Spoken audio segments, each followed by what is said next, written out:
When passing, I push with both hands using equal force. I have my weaker leg in front to allow my stronger leg to put more power into my pass. When receiving the ball, I cushion it in and transfer my weight onto my back foot, then set up, ready to pass again. The same applies for a bounce pass, however, I aim to place the ball 2/3 of the distance for maximum precision and accuracy. I use a shoulder pass when there is a greater distance for the ball to travel. This means I have to step in as I throw the ball and use more strength.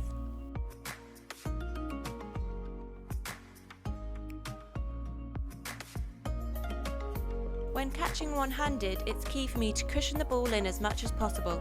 This allows me to catch the ball, recover, and then release the ball. With my non-dominant side, I have to concentrate a lot more on the action as the movement is not as natural for my body.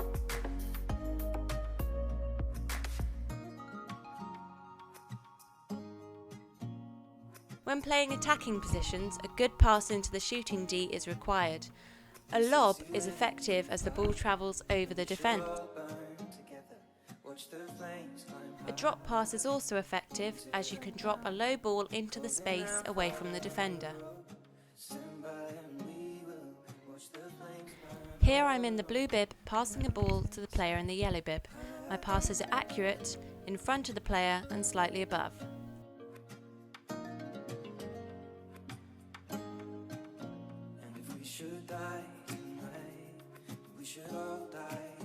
This drill shows my passing to the player in the yellow bib who is being marked by a defender. This means I have to have good decision-making skills, time my passes correctly and ensure they are accurate to the player in the yellow bib.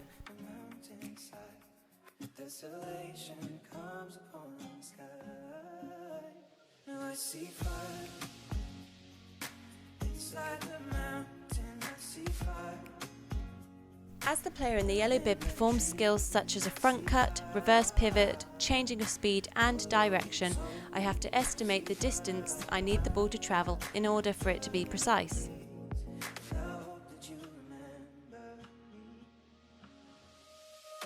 In this next drill, I'm the working player in the blue bib. I have to change my speed as I run out for the ball, receive an accurate pass, control it and then balance as I land and pass the ball back to the feeder.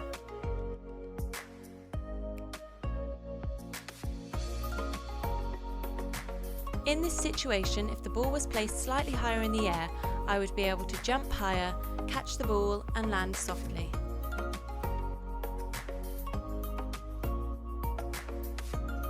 I have to be aware of my feet when jumping and landing.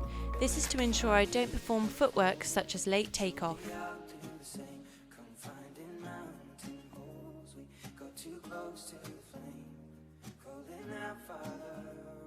This next drill involves me in the blue bib against a defender. I have to plan where I'm going to move to, what skill I'm going to perform, and where my defender is in relation to my movement.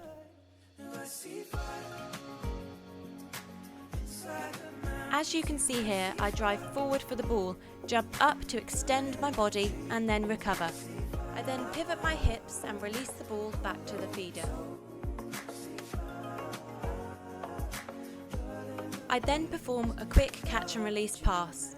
I receive the ball, look to where I'm throwing it to and send it back to the feeder before putting my second foot onto the ground. I also perform skills such as a dodge, a double dodge, a reverse pivot, and a reverse pivot on the move. This can also be known as a roll-off if you do not plant your foot quite so obviously.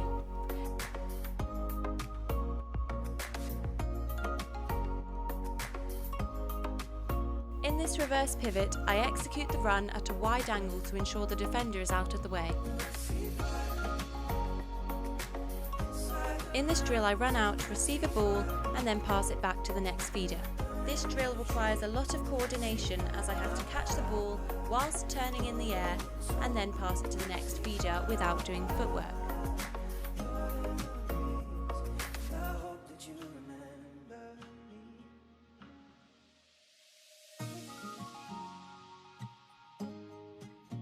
Here I drive out, jump up, extend fully, catch the ball, land, then recover and pivot. I then pass the ball on to the feeder. I also performed the skill anti-clockwise. I am now playing goal defence in a half-court match. Here, goalkeeper and I create pressure in the D, causing an interception.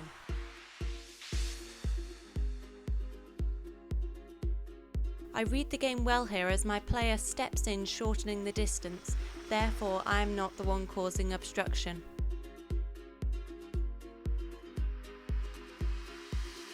Also here, I do not cause obstruction as I step around a metre to the side of the player, not affecting the shot.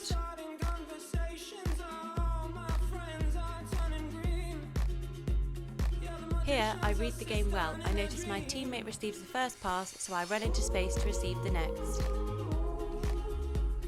I put a lot of pressure on my players by using stage 2 defence.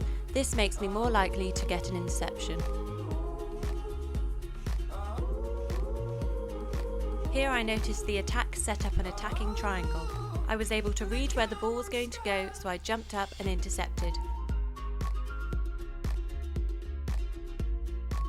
I anticipate where the player is going to flick the ball back onto the court.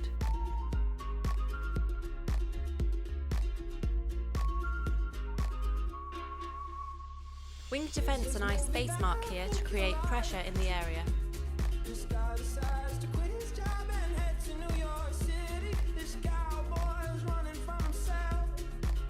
Here I catch the ball and with a quick release I send it off to wing defence accurately.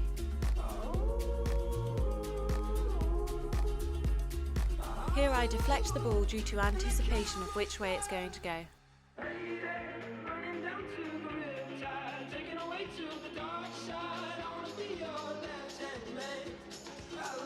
Using a variety of passes makes them unpredictable to the other team.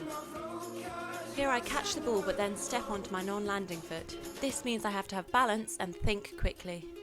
I then receive a ball from my teammate and score a goal. Here I look further down the court to my other teammate. This way there is less chance of an interception. I then receive a pass back which is unpredicted by the other team. I am surrounded by defence, therefore I receive a square ball from my player. Here I was holding space, however the defence noticed and intercepted the ball.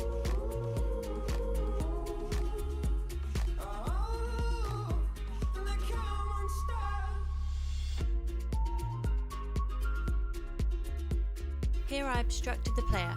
I can improve this by checking my distance first before putting my arms up. Here I offer to receive a pass, however I do not receive, therefore I re-offer again. This next drill focuses on catching and passing whilst on the loop. Here the feeder did not catch the ball correctly, therefore I have to pick up the ball quickly to recover the drill.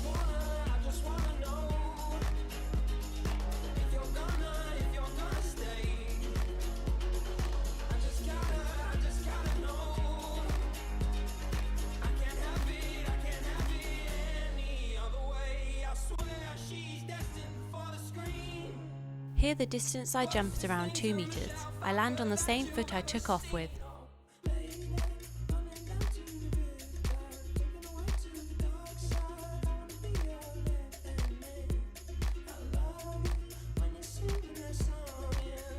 As I catch the ball, I turn in the air.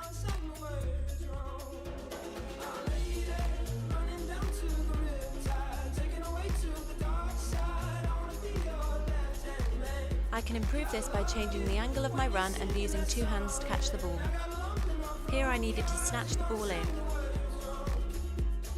I need to drop back onto my player to try and get an interception. The attacker needs to be aware of which pass I'm going to do and the amount of force I put into it.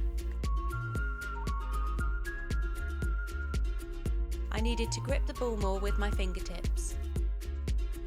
Finally here I needed to drive onto the ball with more power and snatch the ball in with both hands.